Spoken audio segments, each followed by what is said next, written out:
Hi everyone, welcome to the Navigant Credit Union Broadcast Center. I'm GoLocal News Editor Kate Nagel. Thanks for tuning in this noontime as we start your weekend early, as we usually do, kicking off with former State Representative Ray Rickman, former Deputy Secretary of State who now heads up Stages of Freedom, to give his big view.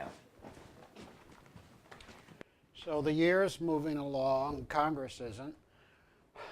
I keep thinking about when we have a moment that is unexpected. So these 800,000 federal employees with their families, 1.5 million people, are having financial troubles, many of them. There's this, I guess MIT looked at something, and a third of them are just fine, and a third of them are having a rough time, and a third of them are in miserable shape. Did you hear me? Now, what am I talking about? They can't go 2 paychecks without being in trouble, needing to go to the pawn shop, needing to go to the soup kitchen and get a little food. Food is expensive. I was at Whole Foods last night. It's expensive. So, this is 1 million+ people having a problem, and then what we're not talking about is every analysis says that 80% of Americans live paycheck to paycheck and have trouble when that paycheck doesn't arrive. If they lose their job, they are shaking until they get another one. Shaking. And luckily we have an unemployment system in place, so sometimes that saves them from misery. So you work for the feds and you're not getting paid because of the shutdown. You're not getting paid even though you go to work.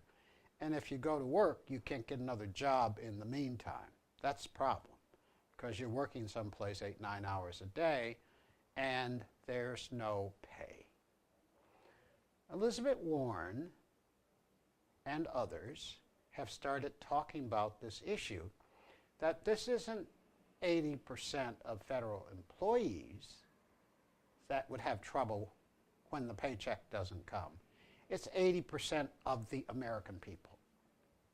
Now 20% of us, and I'm very lucky to count myself in that, I can go without a lot of paychecks. I don't want, well, I'm sorry. I get kind of weird paychecks now. I'm basically a volunteer, and I get paychecks from other places.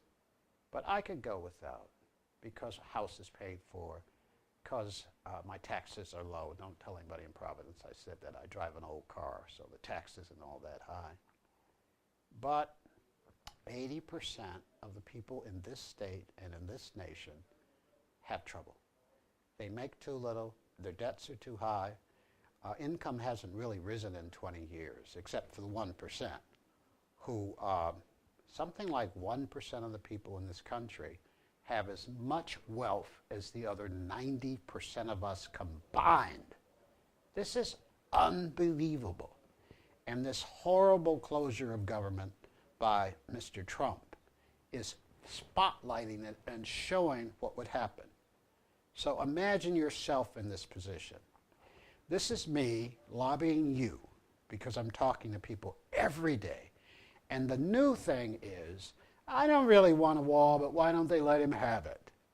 Well, they can't let him have the $5 billion, $5.7 billion wall, because in September, when the other 3/4 of the government is up for renewal, he'll do it again. He needs $60–70 billion to build that wall. $5 billion is nothing but a small down payment. And he will shut the entire government of the United States down. I'm telling you this. You think I'm dreaming it up. Well, who could dream up that he would shut down 1/4 of the government of the United States of America? Now, this is hurting us in the world. It's an embarrassment. And for a couple million contractors and employees, it is painful. So please, begin to think about this hijacking and him holding these people hostages to get himself a wall. Say no.